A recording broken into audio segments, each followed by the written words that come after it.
My name is Caroline. I'm 32 years old, and I made the biggest mistake of my life. I always thought my husband, Ryan, was the kind of guy who would never leave me no matter what.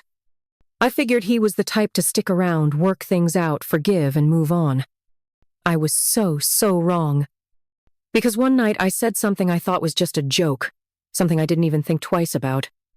But Ryan did. And the next morning, I woke up to half of his closet empty, his suitcase gone, and a cold, sinking feeling in my stomach that told me this wasn't just another fight. He wasn't coming back. And now, 6 months later, I'm sitting in an empty house staring at my phone, wondering if I should text him. But deep down, I already know the truth. Ryan's moved on. And the worst part? I don't even blame him. How it all started. It was just a normal evening, a casual dinner party at our house. Ryan had invited some of his work friends, and I had a few of my girlfriends over too. Nothing fancy, just wine, food, music, and laughter. I love nights like this when everyone is drinking, relaxed, letting loose. It's when I get to be the center of attention, the one making everyone laugh.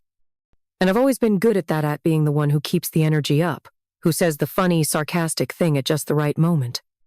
But that night I should have just kept my mouth shut. We were all sitting around the dining table, joking about relationships, who's the boss in their marriage, who makes the rules. Ryan was sitting beside me, sipping his drink, and one of his friends, I think, asked me, "So, Caroline, be honest, does Ryan wear the pants in the relationship?" I laughed. Without even thinking, I rolled my eyes and said, "Oh, please. Ryan couldn't wear the pants if he tried. He can barely decide what to order for dinner, let alone lead a household." The room erupted. Everyone laughed, loudly. It felt good. I smirked, feeling that rush of satisfaction when you land the perfect punchline. But Ryan? He didn't laugh.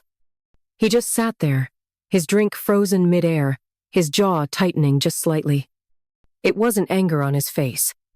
It was something worse. Disappointment. And that's when I should have stopped.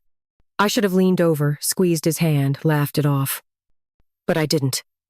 Because I didn't realize not yet, Annie, that I had just humiliated my husband in front of all his friends. The second the last guest left, I felt it. That awful, thick silence.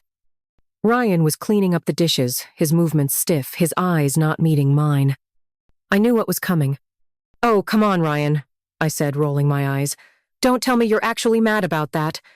Still, silence. "It was a joke," I added, crossing my arms.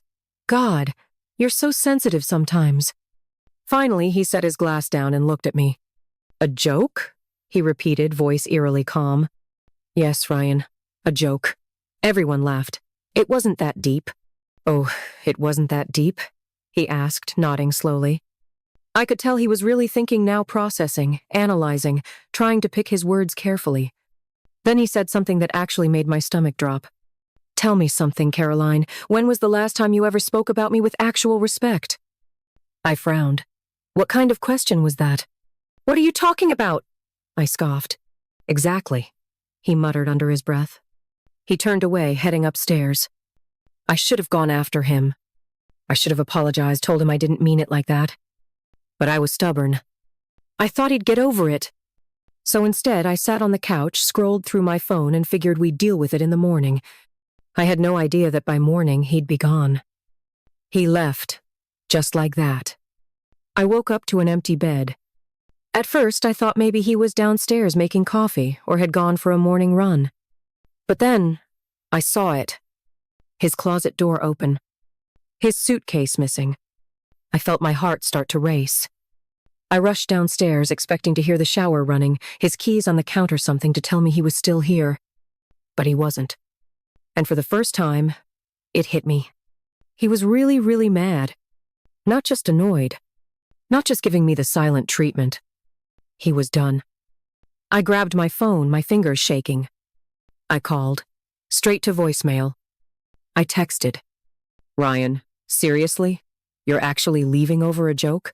Call me." Nothing. The text that destroyed me. Hours passed. Then a day. Then 2. No response. No sign of him. Then finally, on the 3rd day, I got a text. But it wasn't what I expected. It wasn't, I just need space. It wasn't, we need to talk. It was a real estate confirmation email. Ryan was looking at apartments. My husband, the man who I had always assumed would never actually leave Mel, was apartment hunting. I felt sick. I called him. Again. This time, he answered. Ryan, what the hell is this? I snapped. You're looking for an apartment? He didn't even hesitate. Yeah, he said, voice steady. I am. You're overreacting, I blurted out. This is insane, Ryan. You're just mad. You'll get over it. Silence. Then he said the words that knocked the air out of my lungs. I already did. I froze. You already what? Got over it, he said. I got over thinking you'd ever respect me, and I'm done waiting. And just like that, I knew. I had pushed too far. I had treated him like he wasn't worth anything. And now? Now I was the one being left behind. Ryan moved out. The divorce papers came faster than I could process. And me? I sat in this big empty house, realizing that for the first time in my life I had actually lost. I thought Ryan would always stay. Turns out, I was wrong. And now I have no one to blame but myself.